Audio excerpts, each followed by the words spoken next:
Мене звуть Ольга Бондар-Різниченко. Я провідна фахівчиня Харківського літературного музею і голова громадської організації «Волонтерське об'єднання Доброчинець». І для мене концепція малих центрів світу є дуже важливою через те, що наш музей, власне, в Харкові поставав це теж як такий малий центр світу. Він постав в 1988 році.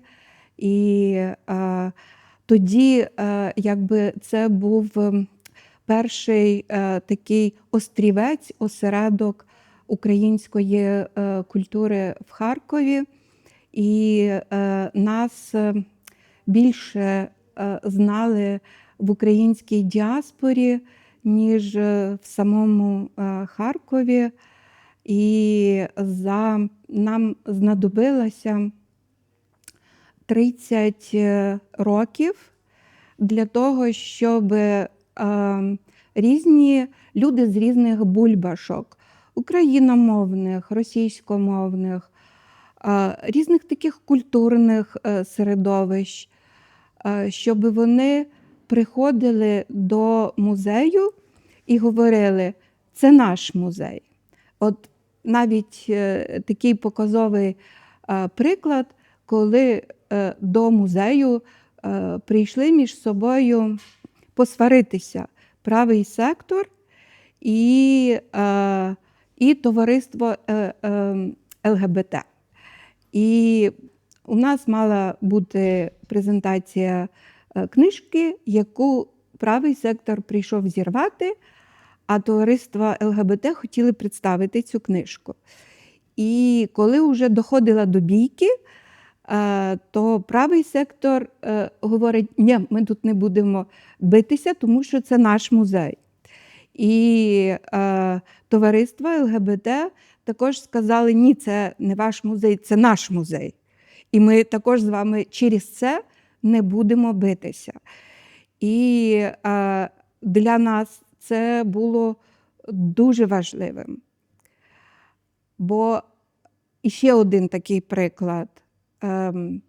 У нас є в Харкові декілька родин, які жили в Харкові дуже давно, і їхні прапращури є відомими для харків'ян. І коли я запитала у жінки, яка є з родини таких Бікетових, Алчевських, чиїми іменами названі там вулиці в Харкові, архітектор Бікетов центр фактично збудував в Сумську, в Харкові.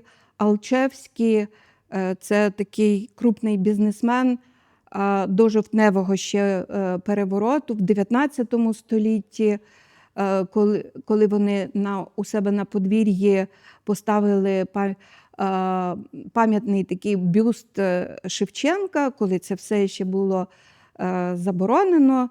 І ця родина харківська приймала у себе і Лесю Українку, і Коцюбинського, тобто зі всіх усюд інтелігенція до Алчевських саме збиралася. І такий був момент, що я допомагала розбирати архіви Алчевських із нащадком, так, із спадкоємицею цього архіва, який от, в будинку своїх прадідів живе. І я її питаю: а от, Олено, а скажіть, чому ви не приходили в Харківський літмузей в 90-х роках? Вона каже: я боялась до вас прийти, бо всі між собою говорили, кола інтелігенції єврейської, російської, що в музей не варто приходити, тому що це гніздо бандерівців, націоналістів. І боялися приходити. Ну і ми розбираємо архів, і я дістаю листівку її прабабусі Христі Алчевської, поетки, одної із таких засновниць українського слобідського модернізму. І листівка називається Дмитра Донцова, це ідеолог українського інтегрального націоналізму. І там написано «Поширюйте в миру». І я цій же пані Олені показую цю листівку і говорю: так хто з нас націоналісти? Твоя прабабця, яка розповсюджувала на початку ХХ століття листівки, чи Харківський літературний музей. І зрештою так сталося, що малий центр світу – це місце, де люди з іншими поглядами можуть між собою комунікувати. І от, власне, пройшло 30 років, коли не тільки ми, хто працює в музеї, говоримо, що це наш музей. Тепер це більшість молодих мешканців Харкова приходять в музей і говорять про те, що це наш музей. І вони можуть бути і азербайджанцями, і ромами, і євреями, ким би вони не були, інші, але вони приходять в музей як у свій музей.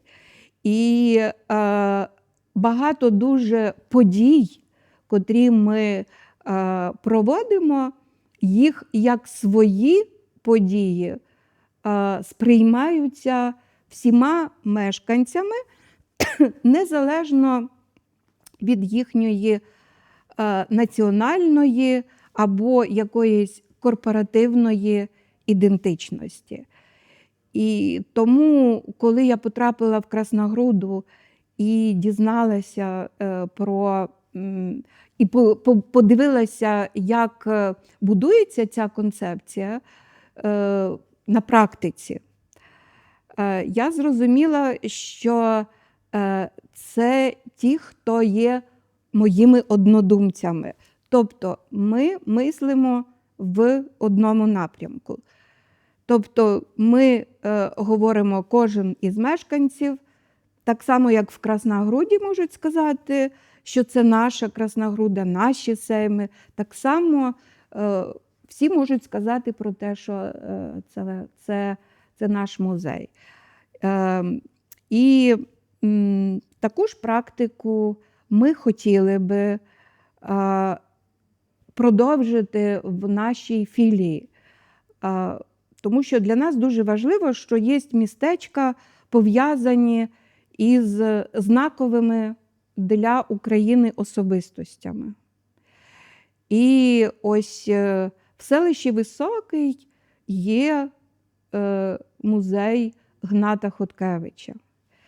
І от наші зусилля на сьогодні і наша стратегія полягає в тому, щоб от в таких малих громадах, як Високий, як Бабаї, де Сковорода зупинявся, і також в багатьох деокупованих селах, де ми зараз працюємо з освітніми програмами, знайти таких людей, активістів,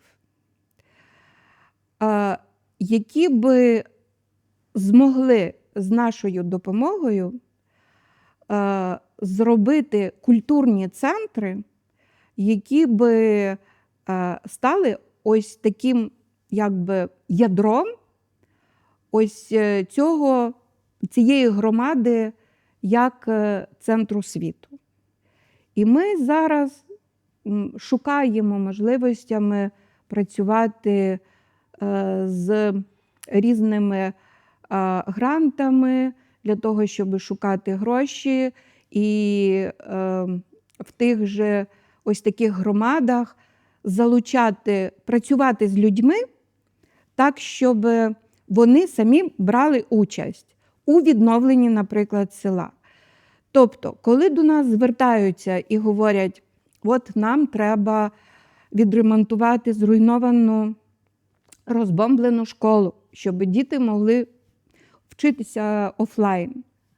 Ми говоримо, добре, давайте разом вчитися.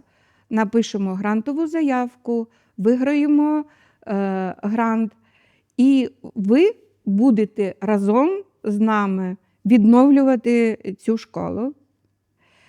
І далі проводити вже самі своїм ядром і ініціаторів ті проекти, які будуть у вас виникати для того, щоб зблизити між собою людей в громаді. Бо це насправді дуже важко на сході України через багато стереотипів з радянських часів, а також роботи російської церкви. І тому ми на сьогодні є в такій жорсткій конкуренції із тими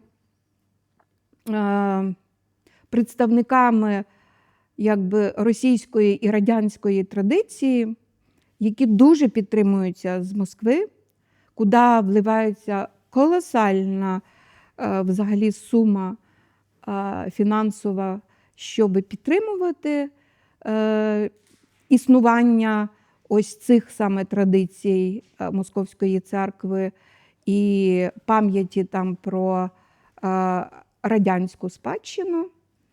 І тут ми зі своїми програмами. І якщо в самому місті нам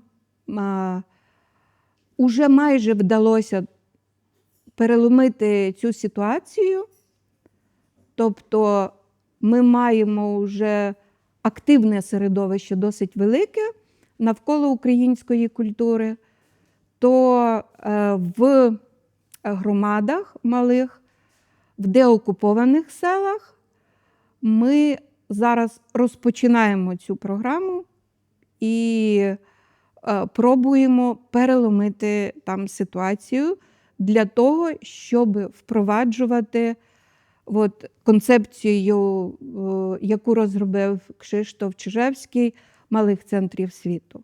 Ось про це я би хотіла сказати, і так я це розумію. Смисл в тому, щоб кожен, хто є іншим, залишався би іншим і так один одному цікаві, і разом з тим сприймали це як своє. Інше і своє, щоб воно було в цілісності і не розмите між собою, а і те, і друге між собою так поєднувалися. Це ми до цього прагнемо. Ось так.